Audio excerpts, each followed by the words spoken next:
कभी कभी फिल्म एक पर्दे पर नहीं बनती, वो लोगों के दिलों में भी उतर जाती है।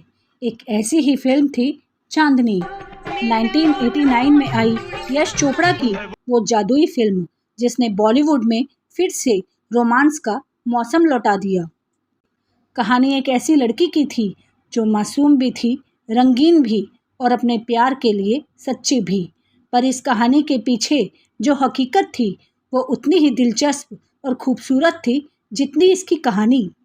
हम बात कर रहे हैं एक ऐसी फिल्म की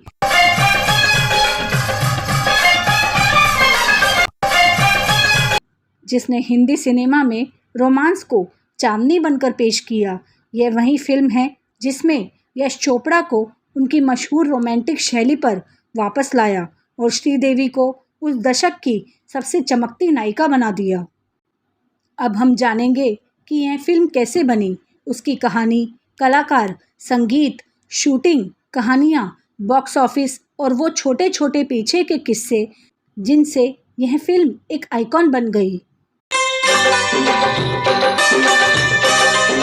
1980 के दशक की शुरुआत में यशराज फिल्म्स मुश्किल दौर से गुजर रही थी। सिलसिला जो 1981 में आई, फासले 1985 और विजय 1988 जैसी फिल्में बॉक्स ऑफिस पर कमाल नहीं दिखा पाई। लोगों ने कहना शुरू कर दिया, यश चोपड़ा का जमाना अब गया।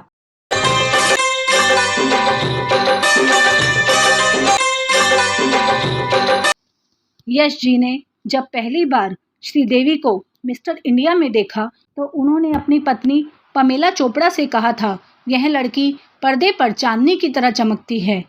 और वहीं से शुरू हुआ चांदनी का सपना।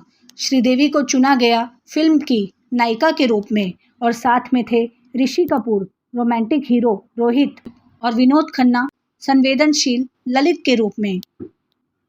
तीनों कलाकारों के बीच की केमिस्ट्री ने इस फिल्म को दिलों तक पहुंचा दिया।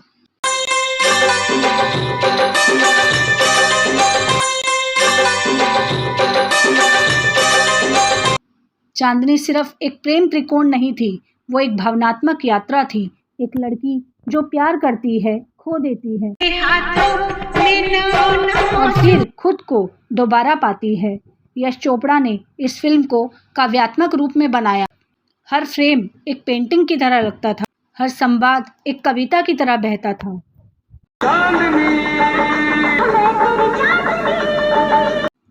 यह चांदनी और यश चोपड़ा के बीच पहली बड़ी साझेदारी थी और यह साझेदारी आगे के यश चोपड़ा के क्लासिक्स में भी नजर आई, जैसे लम्हे। श्रीदेवी की परफॉर्मेंस ने उन्हें उस समय के सबसे बड़े फीमेल स्टार के रूप में और मजबूत कर दिया। फिल्म की शूटिंग का सबसे बड़ा हिस्सा स्विट्जरलैंड में शूट हुआ था। मनमोहन सिंह की फोटोग्राफी ने पहाड़ों, बादलों और झरनों को ऐसे कैद किया जैसे किसी सपने में हो। लोगों ने कहा, चांदनी ने स्विट्जरलैंड को भारत में मशहूर कर दिया। बाद में यश चोपड़ा को तो एम्बेसडर ऑफ स्विट्जरलैंड टूरिज्म भी कहा गया।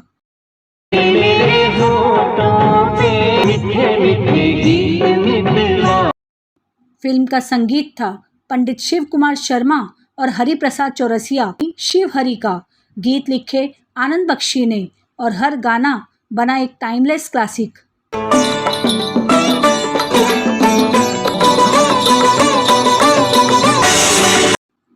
फिल्म के गाने ना सिर्फ चार्ट बस्टर बने बल्कि उस दौर की पहचान भी बने।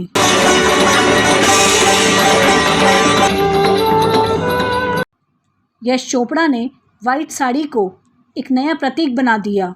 श्रीदेवी के हर सीन में सफ़ेद साड़ियों की चमक ऐसी थी जैसे सच में चांदनी धरती पर उतर आई हो।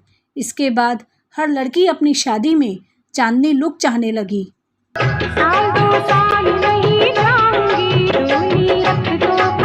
श्रीदेवी उस वक्त सिर्फ 25 साल की थी, लेकिन उनका मैच्योरिटी लेवल देख यश जी हैरान रह गए। फिल्म की संगीत रिकॉर्डिंग के वक्त शिव हरि ने कहा था, हम ऐसा गीत बनाएंगे जिसे सुनकर लोगों को लगे कि प्यार सच्चा है। फिल्म के क्लाइमैक्स को यश जी ने 3 बार रीराइट किया ताकि चांदनी का प्यार अधूरा न लगे और जब फिल्म रिलीज़ हुई तो यश जी खुद थिएटर में जाकर दर्शकों की प्रतिक्रिया देखते थे। हर बार लोग रो पड़ते थे। चांदनी ने 1989 में न सिर्फ बॉक्स ऑफिस पर इतिहास रचा बल्कि 1990 के फिल्म फेयर अवार्ड्स में 10 नामांकन हासिल किए। Best film, best director, best actress Sridevi, best music director Shivhari और कई अन्य, और नेशनल फिल्म अवार्ड्स में इसे मिला best popular film providing wholesome entertainment का गोल्डन लोटस स्वर्ण कमल पुरस्कार। चांदनी ने वो कर दिखाया जो शायद कोई और फिल्म नहीं कर पाई थी। उसने बॉलीवुड को फिर से रोमांस में डुबो दिया। इस फिल्म के बाद यश चोपड़ा को मिला नया नाम किंग ऑफ रोमांस और श्रीदेवी बनी दिलों की चांदनी। और आज भी लोग कहते हैं यश चोपड़ा स्टाइल रोमांस, तो आंखों के सामने सबसे पहले यही फिल्म आती है। गीत लिखे थे आनंद बख्शी ने, जिनके बोल हर धुन में जान डाल देते थे।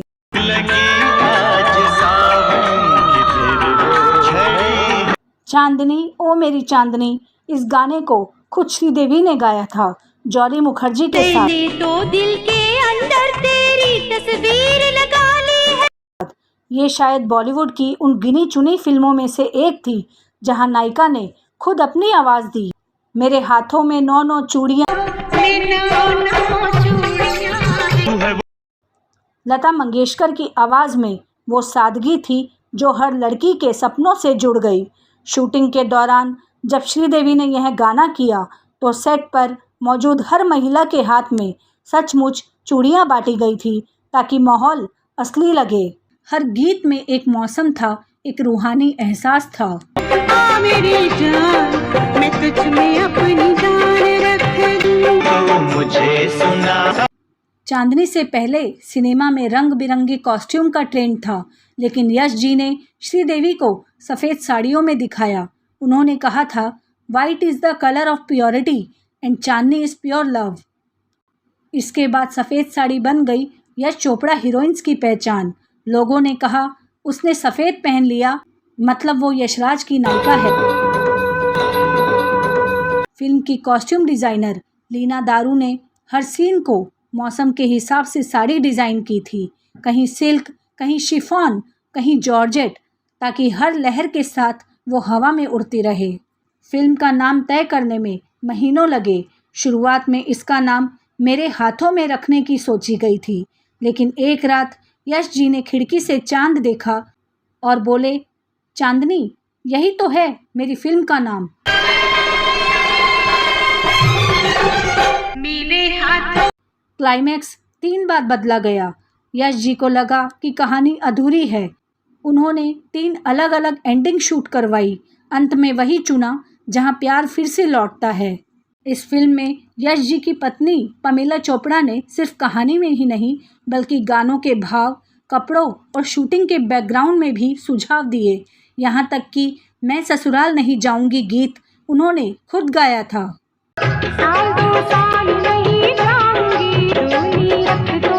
स्रोतों के अनुसार श्रीदेवी सुबह 5 बजे मेकअप के साथ तैयार हो जाती थी। ऋषि कपूर मजाकिया मूड में रहते थे, जबकि विनोद खन्ना अपने किरदार में बहुत गंभीर थे। मुझे सुना अपनी प्रेम कहानी। तीनों के स्वभाव के फर्क ने ही स्क्रीन पर केमिस्ट्री को और भी असली बना दिया। मेरी जान, मैं तुझ में अपनी जान रख दूं। 14 सितंबर 1989 को चांदनी रिलीज हुई। पहले ही दिन मुंबई के रीगल, लिबर्टी और इरोज सिनेमा घरों में लोगों की लाइनें ब्लॉक तक पहुंची। श्रीदेवी की अदाकारी, गाने और कहानी ने दर्शकों को रुला दिया। लोग सिनेमा हॉल से निकलते हुए कहते, ऐसी फिल्म हर दशक में एक ही बार बनती है। वो मेरी महबूबा, बनी मैं तेरी महबूबा। चांदनी ने वो किया जो कोई फिल्म नहीं कर पाई थी।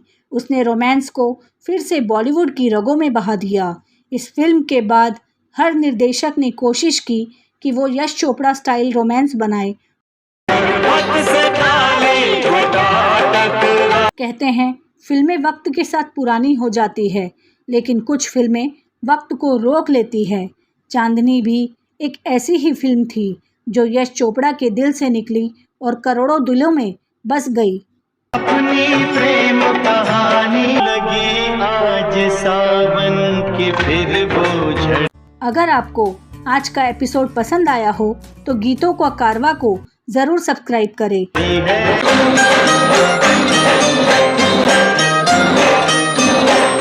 क्योंकि हर फिल्म और गीतों के पीछे छुपी होती है एक कहानी, और हम वही कहानी प्यार से सुनाते हैं। बनी मैं तेरी महबूबा।